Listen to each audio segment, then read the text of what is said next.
Okay. So again, welcome to the Precinct Committee Person 101. What if we're gonna, the way that we normally have done trainings in the past, especially when they're virtual like this, to avoid mass chaos throughout the webinar, is to have you, as we go, if you have questions, put them into the chat so that we can answer them as we go along.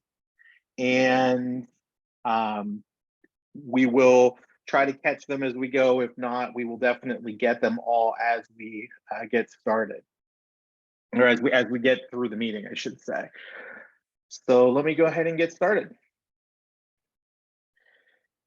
So for those that were not at the reorganization meeting, or for those that have, those that maybe were or have been part of the Dems for a while, you've heard me say this time and time again, that the precinct committee people here in York County, they are the foundation to the success of the party here in York. They are very much the grassroots organizers who help to win elections, get candidates' names out in front of voters, and ultimately get us to drive out the vote, either as a mail-in vote or as in-person voting in November. I believe everyone that is a committee person should have, again, received at some point in time the one-page sheet that we distribute that says what are the responsibilities, the rights and responsibilities of a precinct committee person. And some of those things we're going to reiterate here again tonight and go into a little bit more detail about exactly what you can do in your position as a committee person to be able to help us, help candidates, help the party get the word out as we move forward. And really, there's four key functions to being a committee person. It's to recruit, it's to task, it's to support, and it's to measure. Now, obviously, those do not tell you a whole lot. So we want to go a little bit more in depth with each of these areas. As I said, as we get through this, you'll see we have several spots where it feels like there's a lot more to it, and that's because there really is. That's probably where you will want to spend a bulk of your time as a committee person working, and whether it's utilizing the ideas that we share or coming up with your own. By any means, if it supports our candidates, if it helps our candidates win, then absolutely we hope to utilize that. So let's start off by recruitment. There are two kind of key areas where, as a committee person, you can help to recruit other volunteers in your area. And this is something that's really key. I think that a lot of times maybe committee people either overlook or they're not aware that this is something that they can do. But the reality is, we don't want you to do this by yourself. Every volunteer that you can bring into the organization, any volunteer you can bring into the structure of what we're doing, helps you, helps our regional directors, helps the party, helps our candidates, and so on and so forth. So what we have traditionally said in the past is that we would love to see our committee people reach out to 25 volunteers in your precinct and make sure that you're contacting them at least 3 times a year. It can be to, thank them for being a volunteer. It can be to get them out to vote. It can be to sign petitions.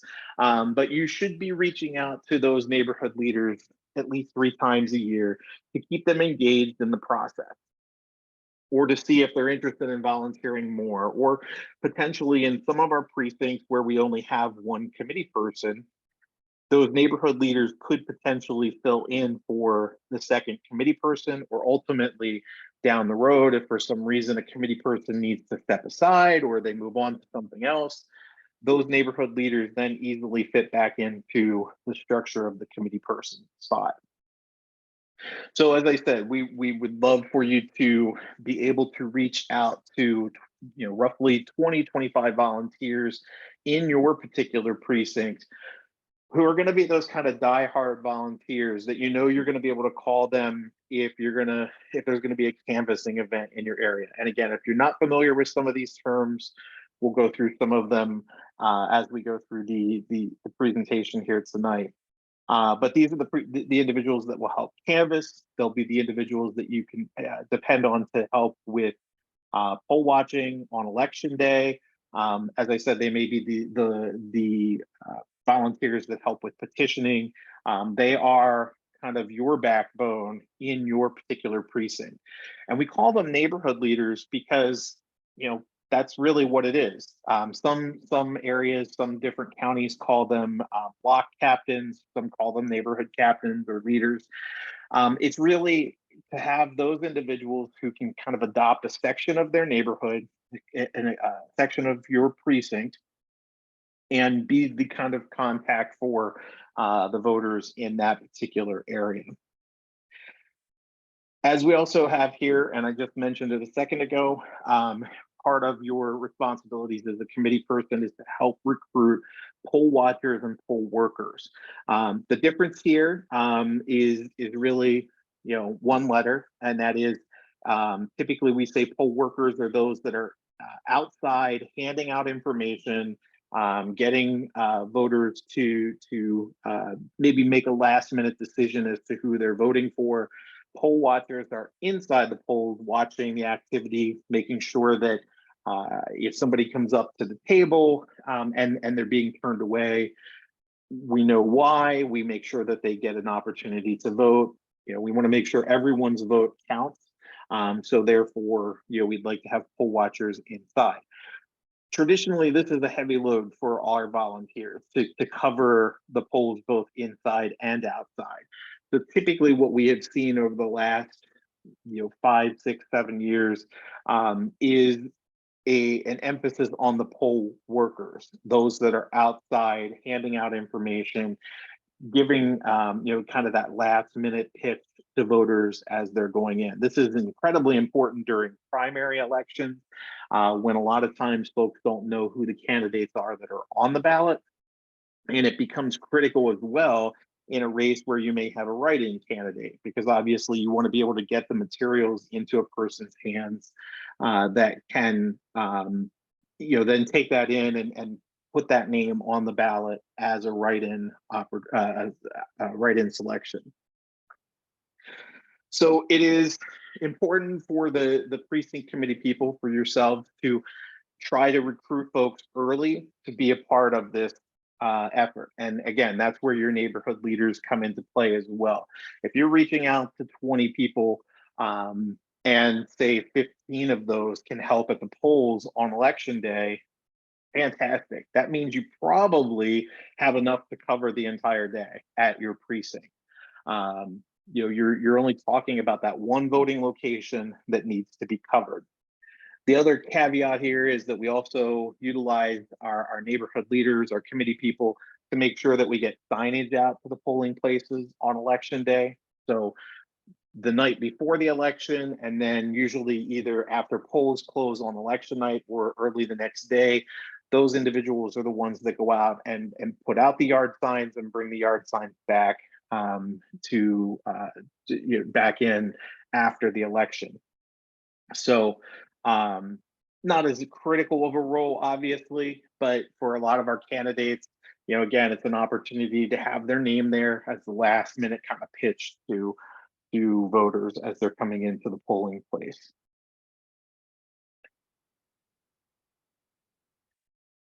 So obviously, we talked about the neighborhood leaders. We talked about trying to develop volunteers in your area.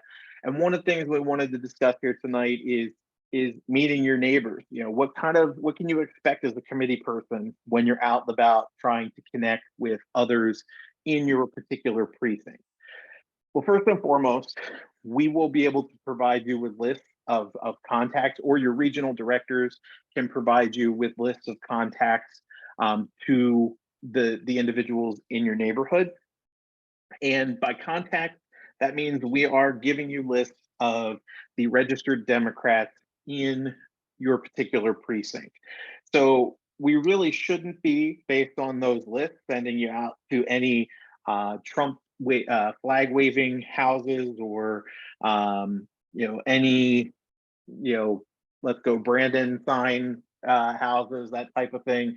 That doesn't necessarily mean that we don't have Democrats that do that. We know there probably are a few, but typically those lists that we provide you, as I said, are going to be registered Democrats, which means you're going to be able to expect to meet people that are like you. They share your values, they share your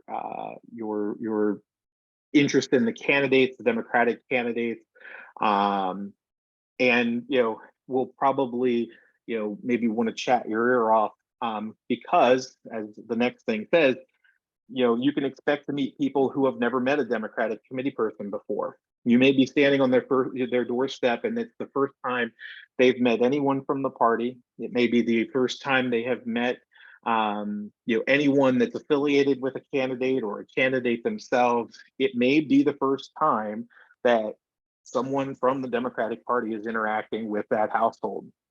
And if that is the case, they may be surprised by that. They may want to chat with you about policy. They may want to chat with you about candidates. They may want to chat with you about the other side. It all depends. So, kind of expect, to meet those people for the first time.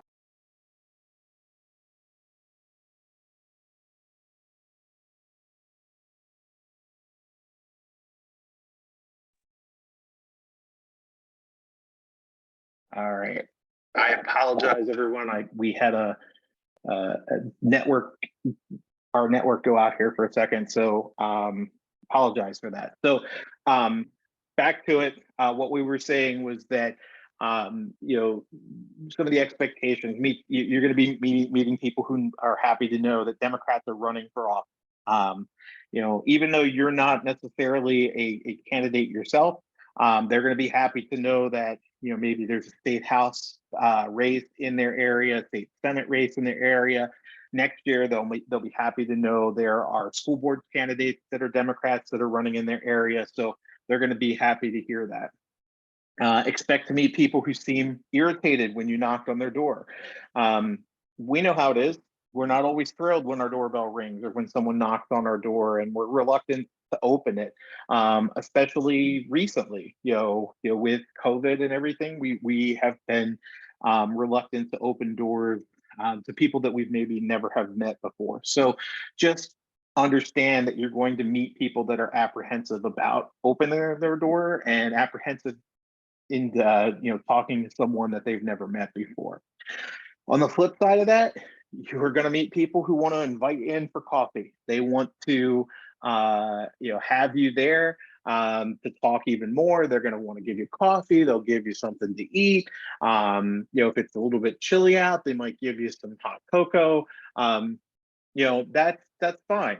That's a way to get to know these folks, get to talk to them a little bit more, and get an understanding of what their key issues are, things that maybe could help you eventually recruit them as a volunteer.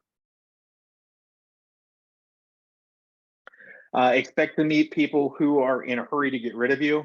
Kind of the same thing as what we said before. We know that sometimes, folks, they just want to know, why are you here? Thanks for the information. Now get off my front stoop. That kind of situation. Just, this is how folks are going to be. Expect to meet people who are willing to sign petitions, volunteer to help, place a yard sign, make contributions, those types of things. Fantastic. Those are the people that you want to make sure that you're indicating in your notes somewhere that they are going to be potential volunteers down the road. And those are the folks that you want to continue to develop those relationships with so that you can get them more actively involved.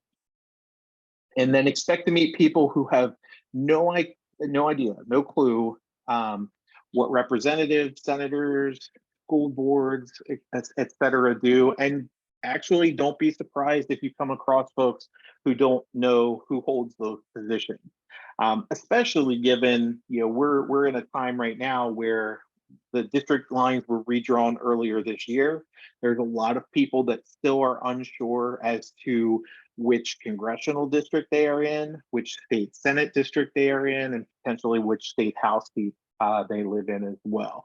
So don't, I guess the point here is, as you're talking to someone, don't act like you're surprised that they don't know that.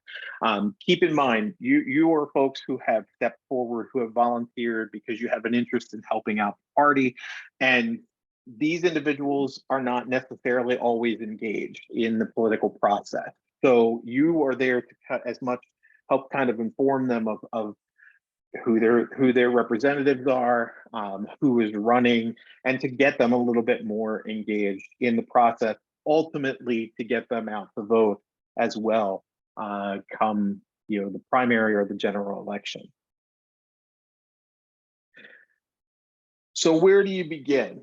I think it's important to note, as it says here, grassroots recruiting is an ongoing project. This is not something that you are going to knock on a person's door once and that's it. They're going to be converted to, super Democrat who's going to volunteer for everything. You may find some folks that are like that. You're definitely going to find some folks who it's going to take a little bit of work to get them more active and more involved in the process. So, where or who are some of the people that you can have on your team? Friends, families, neighbors. Obviously, if you've got another Democrat that lives in your household that wants to go out, help knock doors, help get to know folks in the neighborhood, fantastic. Take that opportunity. If you've got kids, get them involved. It's always important to try to get younger kids involved civically early, and this is a great way for them to learn the process. It's a great way for them to connect and build social skills. There's a whole lot of things that come out of that. And obviously, if you've got neighbors or friends nearby that live in your precinct that want to help, right there, you've got 1, 2, 3, or more maybe to be involved and be part of your neighborhood team as you move forward. Democratic clubs, and I put an asterisk next to this because I thought it was important for you to know that we do have a lot of different clubs in the area, and some clubs that we offer, that I shouldn't say that we offer, that we have here in York County are affiliated with some of the regions. So, for example, if you're a member of the Northern York Democratic Club, they tend to support the northern part of York County, or Region 1 a lot of times. The Suburban York County Democratic Club is back and active, and they are working closely with Region 5, which is Spring-It's-Berry and Spring Garden Townships, to help develop volunteers and get more folks out as well. So there may be people that, as a precinct committee person, either you may not be active with those clubs, but there may be names that you can be working with of people who live in those precincts that may be willing to help you out along the way. So we can connect you with those clubs. We can connect you with names of members to help get you connected then within your individual neighborhoods. Don't exclude other neighborhood clubs or organizations. Obviously, there's a lot of different clubs out there, whether it's neighborhood associations, whether it's like the Lions Club, the Kiwanis Club, anything like that. If you're a member of those individual clubs, and there's someone who is a Democrat that's a like-minded Democrat with you that might be interested in helping you out, definitely reach out. It doesn't hurt to connect with those clubs, even if you're not active, just to see, sometimes there's opportunities to get in there and be able to talk to individuals, to talk to the clubs, to see if there is anyone that's interested. Again, with those kind of clubs, it may be hit or miss because obviously it's a mix of politics. So you don't know exactly, who you're going to be talking to. But if you leave a meeting and you have 1 or 2 people that want to help you out, that's fantastic. That's more than, that's 1 or 2 more that you had before you started. Any person that's volunteered in the past, if you know that there's a diehard Democrat in your neighborhood, was maybe that's the person that got you actively involved, or maybe that's the person that ran for township supervisor 20 years ago, and you know that they may want to be involved. Definitely reach out to those individuals. And as it says here, that kind of leads right into the next point, is all current and previous candidates and current elected officials within your precinct. And then it says, we also say about asking them for names of people that helped with their campaign, because obviously those are volunteers that can help with the overall effort as well. I do want to make the point, as a committee person, you can go to, your school board members, you can go to your township supervisors, you can go to those elected officials in your precincts and ask them to be volunteers. There are no restrictions. They're able to volunteer. They would be able to help out. And one of the best ways to convince them to do it is to demonstrate to them that as you build your numbers, as you get more volunteers actively involved, those are volunteers that are going to be able to help if they decide to run again for an office, or even for a higher office. Those are individuals that are going to be able to work with them. And if they're out there volunteering and out in front, of other volunteers, there's more likely buy-in to help out those individuals when they do run. So always an incentive to help out on the part of an elected official is to know that they will have support and volunteers to help them when they're ready to run the next time around. Any and all students that you may know, if you know folks in your area that are high school students, college students, we constantly hear at the party, we need to get more young people involved. This is, again, a great way to do it, is to get them out talking to people, talking about the issues that they're passionate about, really getting an understanding of the process in general. So definitely, if you know some students in the area or in your precinct, those are great folks to get involved as well. Use Vote Builder. We put an asterisk next to this as well, because one of the things that we will do beginning Monday of next week, each of you should be getting the Democratic list of people the list of Democratic voters, from Vote Builder. You'll get those emailed to you for your particular precinct. And that way, then you will then have an idea of who are the Democrats in your neighborhood, who are the Democrats in your precinct, and who are the people that you can maybe call upon to be some of these volunteers. One thing that I didn't mention here, and this is kind of a good time to be doing this, is as you're going through your neighborhoods, as you're going through your precinct, if you happen to see a house that has a Josh Shapiro, John Fetterman sign, or a sign for any of our local candidates, that would be an excellent house to stop at, because you know that you've got supporters there who maybe are interested in helping out as well. You can always check them against your list to see, are they registered Democrats? And then, obviously reach out to them and say, hey, I know I saw you had a sign in your front yard. Just curious, would you be interested in helping out? Obviously introduce yourself, who you are, what you do as a committee person, and get them, hopefully involved in the process. And the last thing here is, do not assume anyone will be too busy to help you. There's a lot of things that can be done, whether it's door knocking, whether it's phone calls, whether it's helping candidates with text banking, whether it's doing postcards, whether it's being involved as a committee person or being involved at a higher level. There's all kinds of different responsibilities that can be taken in by a volunteer. So, don't assume that they're too busy. Obviously we all have a lot of things on our plates in our lives, and adding more to it sometimes makes it a bit stressful. If you know that someone's in a situation where they're super stressed, obviously, yeah, that maybe, maybe you can, reach out to them and say, hey, are you interested? I know you're really busy right now, but, kind of take that into consideration if you know the person. So I see a great question that just popped up here in the chat from Susan, and Susan asked, is it possible to get an ID that we can show when canvassing? The answer to that is absolutely. I know that a number of our committee people, especially in the southern region of the county, actually went out and got their own business cards to hand out when they go.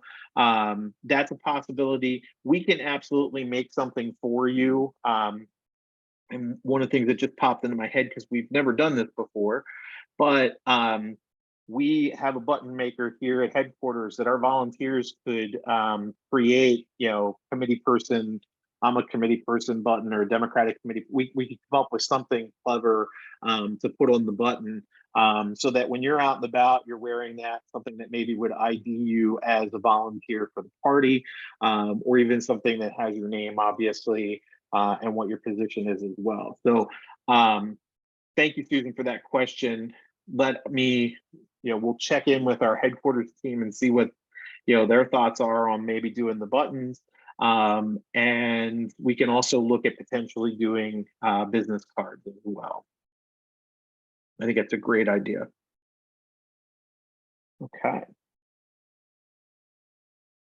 So before I move on, I just want to remind everyone, if you do have a question, you can do as Susan did and just throw that in the chat, and hopefully we can grab those as we go.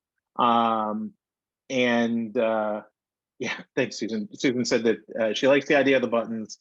It's not quite as intimidating as an official ID. So that might be, we do have volunteer buttons that we use for different events, and we might be able to alter those in a way that demonstrate you are a committee person. So yeah, thanks again. But as I was saying, if you have other questions, you can throw them into the chat.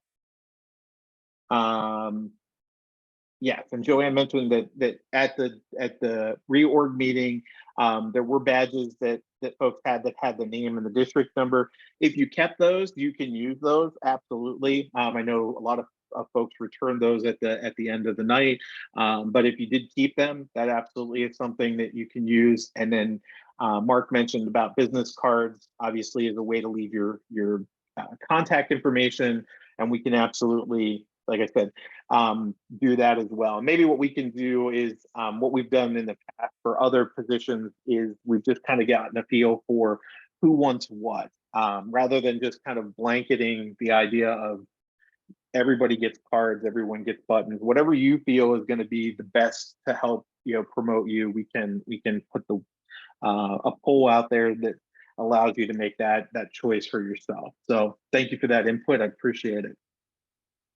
So, obviously you're standing on a doorstep. How do you convince, I'm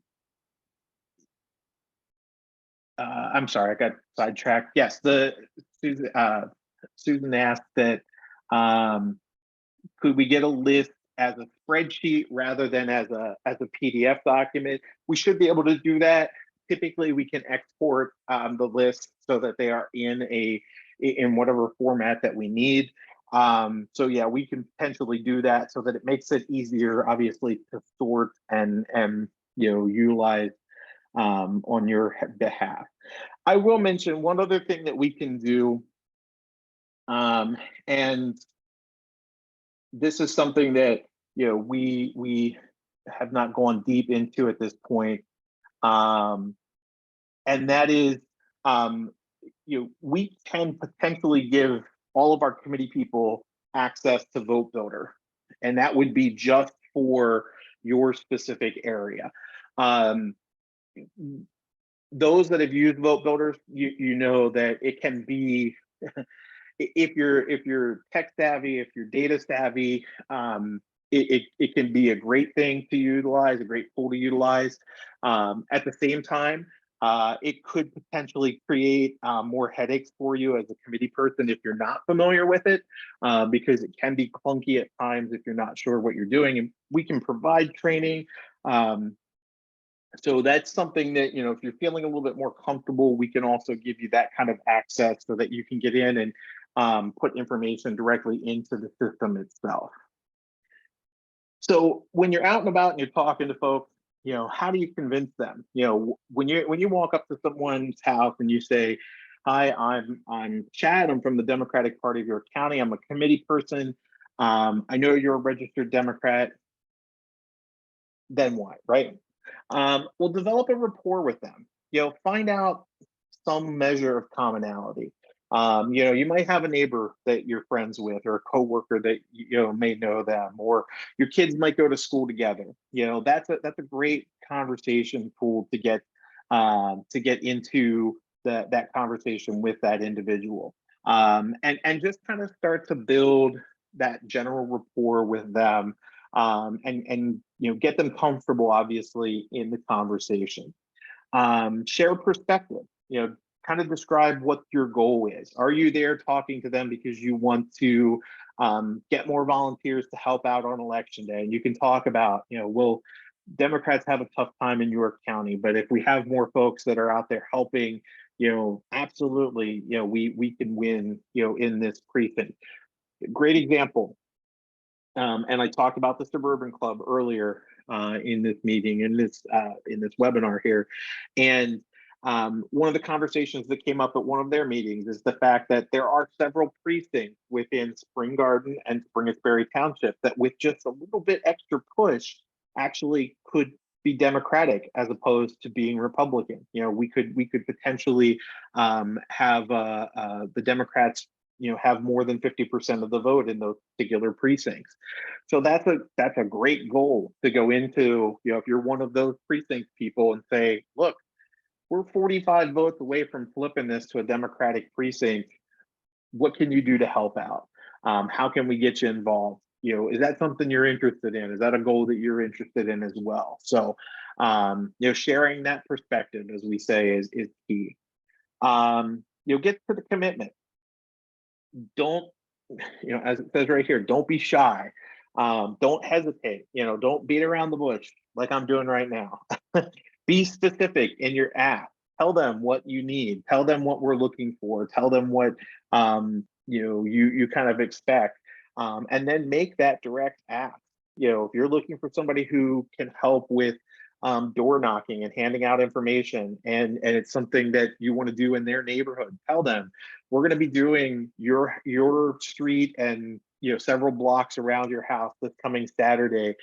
Would you be willing to help out? Would you be able to help knock doors for an hour? You don't even have to make it a huge commitment. It doesn't have to be a 6-7 hour door knocking experience. It can be 45 minutes to an hour. Knock on doors, get folks back to their homes, and believe it or not, you're going to make a lot of contacts in that time frame. Express gratitude. No matter what you do, always thank your volunteers. Always make sure that you are letting them know, whether it's that they're committing 10 minutes or they're committing days of volunteer service to you or to the party. Always thank them. Always show gratitude for their role and what they do for you. And always ask, who else can you bring along? Is there somebody else in the house? Is there someone else that's a friend that might be willing to do this? We just had a meeting with Bob Hollister for Congress. His campaign had a meeting over the weekend, and one of the things that was brought up, one of the volunteers told us that she's in a ukulele club. They get together and they practice playing ukulele, and through her conversations with two of the women in that club, she found out that they're pretty staunch Democrats, and she invited them out to go canvassing, go door knocking with them, and she spent 3 hours with them on Saturday knocking doors, just because she was willing to make that ask and bring them along in the process. So you never know where you're going to find volunteers. So it's always important to be asking. And then, as I said, sharing that gratitude with them when they do, and always ask them to help again. We understanding, obviously, as I said, folks, their schedules are busy. Whether it's, professional schedules, personal schedules, whatever it might be, we know that not everyone can commit, like I said, hours and hours at a time. But if you make that ask after they've committed time already and they've already done some work, and say, hey, would you be able to join us again? We've got another canvassing event in a couple of weeks.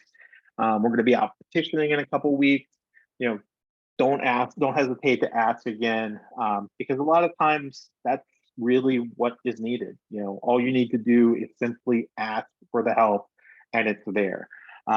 So definitely make sure that you're asking for that help again. Okay, so that was the first, that was what, the recruitment part. I promise the rest of these aren't quite as long, so we won't spend as much time here, but the tasking part of the responsibilities for a committee person. Petitioning. One thing that we ask all of our committee people to do is to carry petitions when it's time to get candidates on the ballot. And depending on the position, somebody that's running for school board, they don't need very many signatures to get on the ballot. And sometimes, obviously we need to get more than the necessary minimum. But it might only take a handful of volunteers one afternoon, and you can get all the signatures that you need to get. If you know someone, or you're living in the area where someone's running for the state house, they need several hundred signatures. Same thing with state Senate. Obviously, when you get into the statewide positions, they need even more. But again, if you break it out into these kind of bite-sized pieces, and you say to a volunteer, look, go get me 10 signatures. If as we put here, if every precinct in York County came back with 10 signatures for a statewide candidate, we'd have over 160 people out there, 160 precincts out there. We'd have over 1,600 signatures coming back to us. I guarantee if we did that for a statewide candidate, they would be pretty impressed with that. So it's important for us to break things down into these smaller chunks, make it more manageable for you, make it more manageable for your volunteers, so that it doesn't seem as overwhelming. Voter registration, key. We know that in the last 8 years, 10 years here in Pennsylvania, Democrats used to have a significant voter registration advantage over Republicans in the state. That advantage has shrunk considerably over time statewide. Here in York County, we have seen more individuals registering as independent than we have for the Republican and Democratic parties. It is important that we get out and we do voter registration. And that could be setting up something in your neighborhood that's a drive that you are advertising to folks that, hey, if you're not registered, come meet me at such and such coffee shop. I'll be there registering voters from 2 to 4 on Saturday afternoon. Obviously, make sure you have permission of that venue. We've had folks who have tried to do petition drives outside of grocery stores and other venues like that, and have gotten chased away by the managers. So definitely make sure that you are asking permission before you do it. And let them know, when you do voter registration, legally, you cannot tell folks how to register, one, and two, you cannot turn away any other parties from registering. So if someone comes up and they say, I want to register as a Republican, you help them register. That's a voter registration. Legally, you have to do that. So we when we're outreaching to particular venues, you can let them know that yes, you are a committee person for the party, but as the law dictates, you have to abide by the fact that you have to register people as they want to be registered, essentially, and without influence on that decision. Again, some places may be more receptive than others. The other thing that can be done is actually through Vote Builder as well, we can build lists of homes in the neighborhood that have unregistered voters. We may not be able to identify specifically who those individuals are, but we can identify that there are unregistered voters in those districts that we can provide to you, so that you can, again, as you have neighborhood leaders, as you yourself are out knocking on doors, if you come up to 110 East Main Street, and on your list you see, oh, there's no one in that house that's registered, by any party affiliation, you can knock on their door. You can leave them a voter registration form in their door. We even have cards that were made up by volunteers a number of years ago, business card size cards that can be dropped that tell folks how to register online. So we can provide those to you as well. Yeah, and Steve, that's a great point about, in some areas you may end up getting more Republicans than Democrats if you do a drive. Again, my advice for that would be do what you think is going to benefit us. If you think that doing a drive could potentially help build those numbers, obviously in the city, in the suburban portion of the county, that may be a good idea because again, you may find more left-leaning, more democratically minded individuals who want to participate. So you may get more Democrats there, but you're absolutely right. Not to pick on Delta, but obviously if you go down to Delta and you do a voter registration drive, you're probably going to find more Republicans registering than Democrats, as Steve said. So, just kind of gauge your area, what you think, could potentially be the outcome there. I will say that the other thing is, if you are registering voters, one of the things that we do recommend, if it's possible, is to provide those registration forms back to us here at our headquarters, because if they are a Democratic voter, we will make copies of their registration so that we can follow up with them later in the process. So they could potentially be individuals that we can contact, or you as a neighborhood or as a committee person or a volunteer who's a neighborhood leader could reach out to them and welcome them as a new voter, as a new Democratic voter, make sure they know where they vote, and you can put them on your list as a potential contact closer to the time when we need to get out the vote. Conduct voter outreach. This is important. When you're out with your neighborhood leaders, you're reaching out to determine what the key issues are, if they support certain candidates, and that helps you let them know and to let them know that you're there. It's important to ID voters. You probably have heard this before, where we talk about the ID phase of the political season of the political cycle. It's important because as that data gets entered back into our vote voter system, we can then start to make calls, we can make texts, we can do mailers, we can do all kinds of outreach specific to certain topics. Obviously, right now, a woman's right to choose is absolutely, one of the hot button issues. But we don't want to be contacting a house that has indicated that's not one of their issues, because, that might actually encourage them to vote else, with someone else, or it may encourage them not to vote at all, depending on where they really stand on that issue.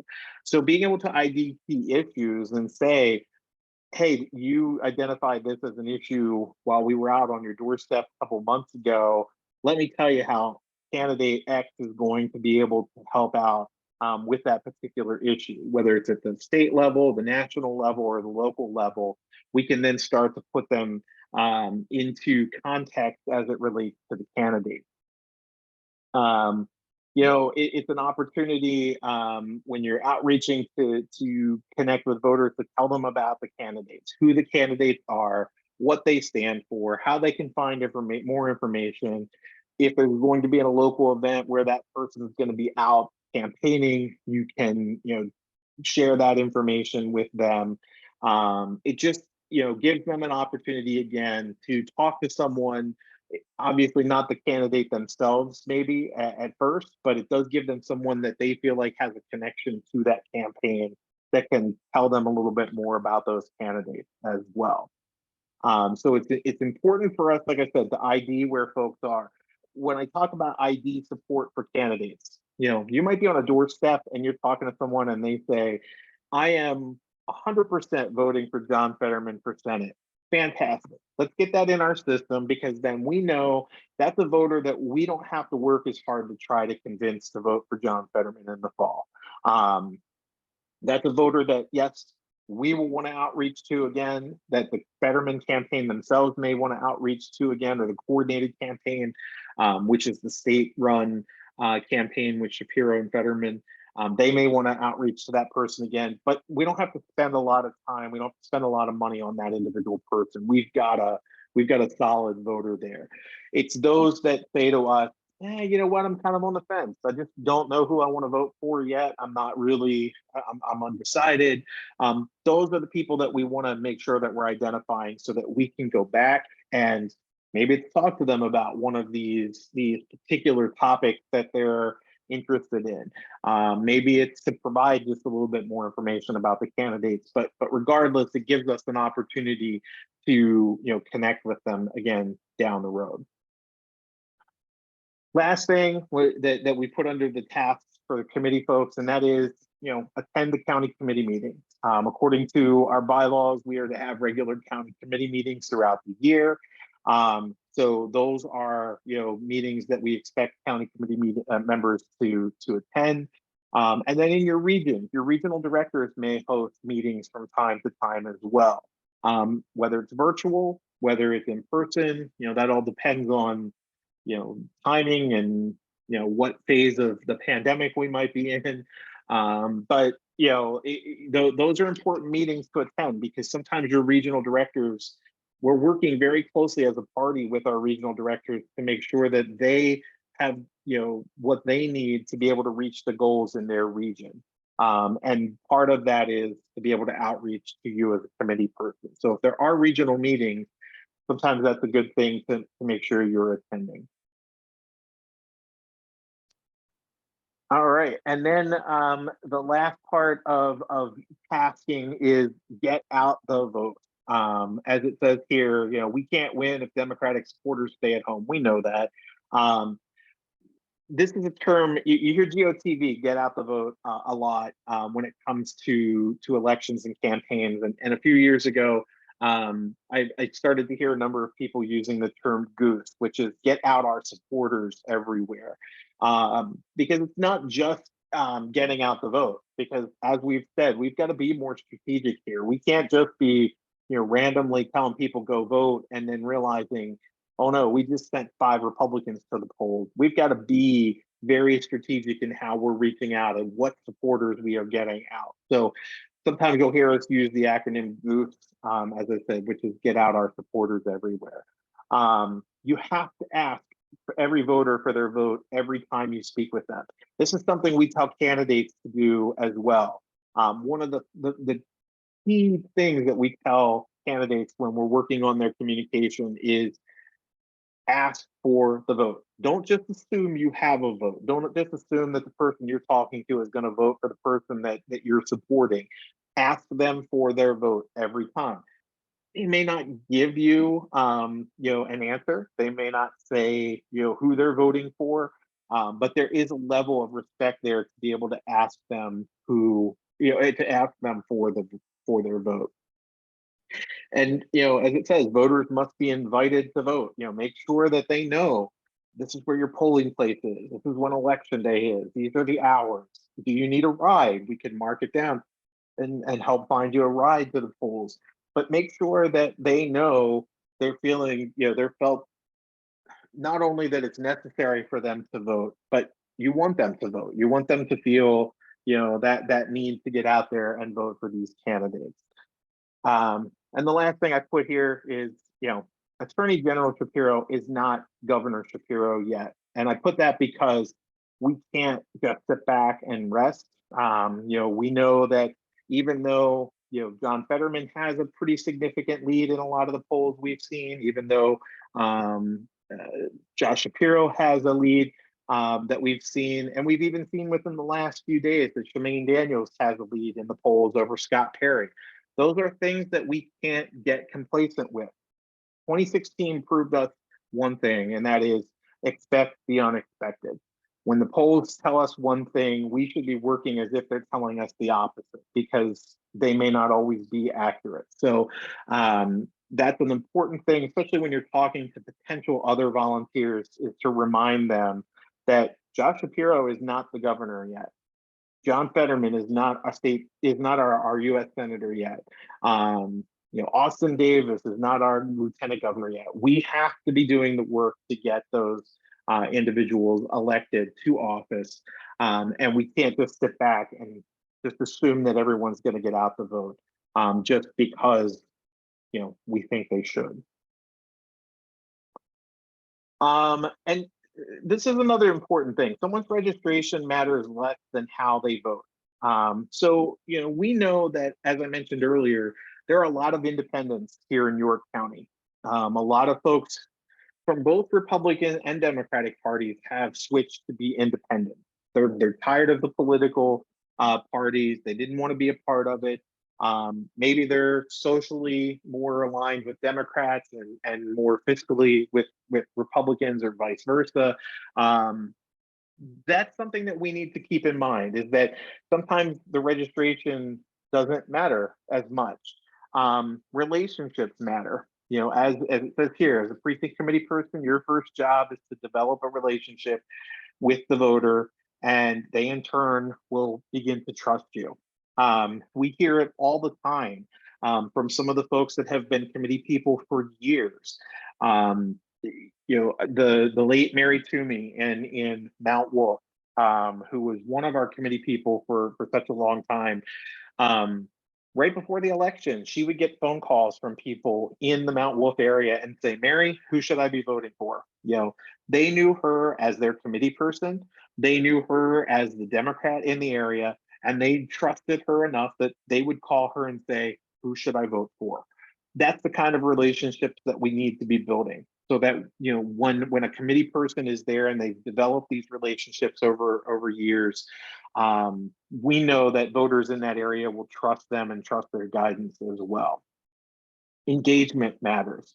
Voters must become engaged in the campaign if we're to win their vote. As it says, we must afford voters the opportunity to give feedback to the campaigns and ultimately the candidate. Great example, as I mentioned, I was at this meeting for the Hollister campaign on Sunday. I spoke to someone on Saturday in Red Lion who said to me, "I haven't seen Bob Hollister. I don't know who he is. I'm going to vote for him because he's the Democrat, but he needs to be more visible in our area." And I said, "Hey, you know what? There's a meeting tomorrow. I will take that information to him and let him know that." And the person I talked to said, "Nope, you know what? I'm going to reach out directly to him," which she did. I talked to Bob on Sunday, and she had already reached out to him to tell him that personally, because she recognized that, it's one thing to hear things secondhand, but to hear them firsthand, it was important as well. So, so getting that feedback from voters is important. To hear what folks in the area are saying, whether it's the candidate hasn't made enough appearances, or we don't know who this person is, or I don't know what the stance is on this particular issue, or they should be talking more about this. I understand everyone's got an opinion, everyone's got an idea of what the candidate should be doing, and we don't want to overwhelm candidates either with that information. But if we as committee people can be kind of the conduit to the campaigns and providing that information, and then a voter sees, "Oh, hey, the candidate, just came out with a statement on this. Maybe that's because I said something," that helps them feel a little bit more engaged in the process as well. And as it says, connections matter. Outside of meeting the candidate one-on-one, as I said, you are the most effective messenger for the candidate's message. So as a committee person, understanding the talking points of the candidates, understanding where they're coming from, and being able to articulate that to voters is critical in your precincts. The one piece of advice that I always will give when it comes to you knocking on a door and talking about a candidate: if you don't know the answer to a question, don't make it up. You do not want to put the candidate in a situation where you're saying one thing and the candidate has done something different or said something different than what you're telling the voter. If you don't know the answer, it is 100% fine to say, I don't know the answer. I'll be happy to take that back to the party, take that back to the candidate and get the answer for you. I'll be happy to, figure that out. And then that gives you a great opportunity to reach out to that person, to that voter one more time and say, hey, I reached out to the campaign. This is what they told me. Let me know if there's anything else I can do. If there's any other questions that you have, just let me know. And again, that goes back to all these other points. All of a sudden now, the voter feels engaged. The voter feels like they have a relationship with you because of that connection that you made. So these are all critical things to keep in mind when you're talking to voters. Support. That is the third piece here to the responsibility. And as it says, the best way to maintain consistent volunteers is to stay in regular communication with them, contact them. If you've got neighborhood leaders, make sure that you're talking to them. Don't wait until it's the election, or petitioning. Stay in touch, check in with them. If it's December, it's been a month since the election, give them a call, say, hey, just wanted to let you know, I really appreciated your help this year. We got petitioning coming up in February. Hope I can count on you. Don't even make an ask at that point. Just, reach out and make that contact, and that's important. And as a committee person, you want to try to maintain necessary materials. That things like voter registration forms, any candidate information. On election days, we will make sure that you have the materials that you need for your polling place. If you're going to be doing poll watchers outside, the party will help provide those materials if we have them available from candidates. We'll make sure that we can provide those to you. All you need to do is give our headquarters a call and we can get that information to you. As far as voter registration forms, you can get those from us. You can get them from the Board of Elections, or you can even direct people to the state website to register online. But kind of make sure that you have those things. We had a volunteer a number of years ago in the Dover area that used to keep all of her voter registration forms in the back seat of her car. She would be out pumping gas, and someone would pull up, on the other side of the gas pump and start pumping, and she would yell across, "Hey, are you a registered voter?" And if they would say no, she would climb in her back seat and get her voter registration form and make sure that they had it and filled it out.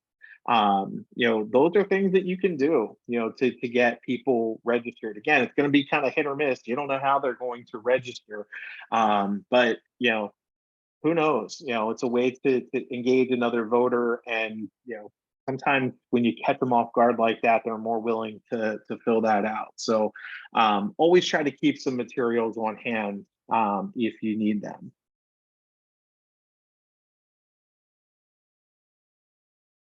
Last thing is to measure, measure performance, report voter contacts, make sure that you're providing information to your regional directors or to us at headquarters or both, so that we can build our database of supporters and issue identification. So you're going to get, as I said, you're going to get a list from us of all the registered Democrats in your area. If you are looking to do door knocking, we can develop specific lists for your neighborhood that may have, are they a supporter of a certain candidate? What are the issues that are important? I will say those that are more comfortable with utilizing their phones, there's a phenomenal app called Minivan, which connects right to vote voter. We can put a list together, put it up on Minivan, give you the number for that. You can log into your app and all of a sudden there's your list on your phone. And as you're knocking doors, you could say, okay, Jane Doe said she is, her number one issue is education. You can click that on there, it goes right into our database and we know Jane Doe is her number one issue is education. There are, definitely things that we can do. We've got a number of folks, volunteers here at headquarters that can help develop those lists. So outside of that main list that you're going to get of all Democrats, if you're doing anything specific, like I said, whether it's a voter ID drive, whether it's a candidate canvas, so you're out giving out materials for candidates, let us know because we can develop even more nuanced and more targeted lists that make sure that you're hitting the right people when it comes to those types of things. And then, as it says here, feedback. As you're talking to neighborhood leaders, listen to what they're saying. Listen to, if they're saying, hey, you know what? I think there's a whole group of people on that street that we should be trying to get as volunteers. Have them work on that. You work on that as a committee person. Listen to what their feedback is, because obviously, again, you brought them on board to be a volunteer in that particular neighborhood. They know that neighborhood the best. So allow them to be able to share that input with you, so that we can develop the best relationships and get the most voters out of that particular area as possible. So what help is available? We've talked about the regional directors. Your regional directors are going to be key. We have some regional directors that have been doing this for a long time. We have some that literally this is the first year they've done it. In all those cases, it's important to reach out to them.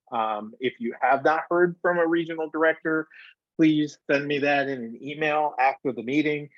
We will make sure that we're following up with them to make sure that they are talking to you, getting you the information that they need.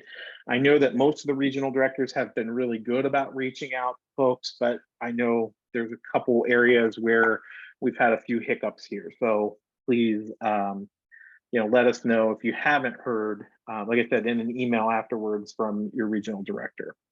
Vote Builder is a critical resource for all of us.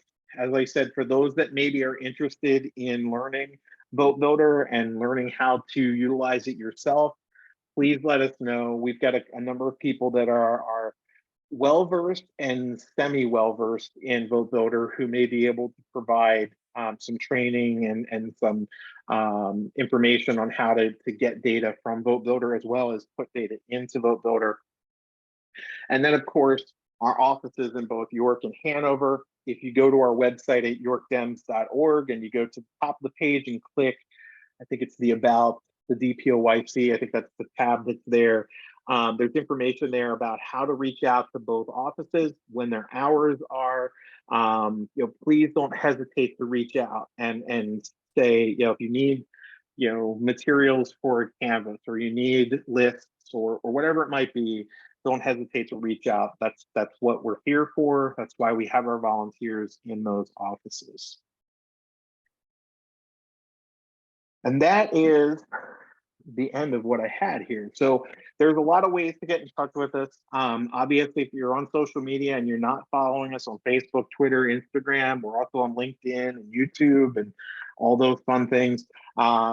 If you're not following us, be sure to follow us. The phone numbers for our offices are both listed here. The website's listed there, as well as our general info page for our general email list for the office. So does anyone have any additional questions for tonight? Okay, Susan, I see that. I will put you down.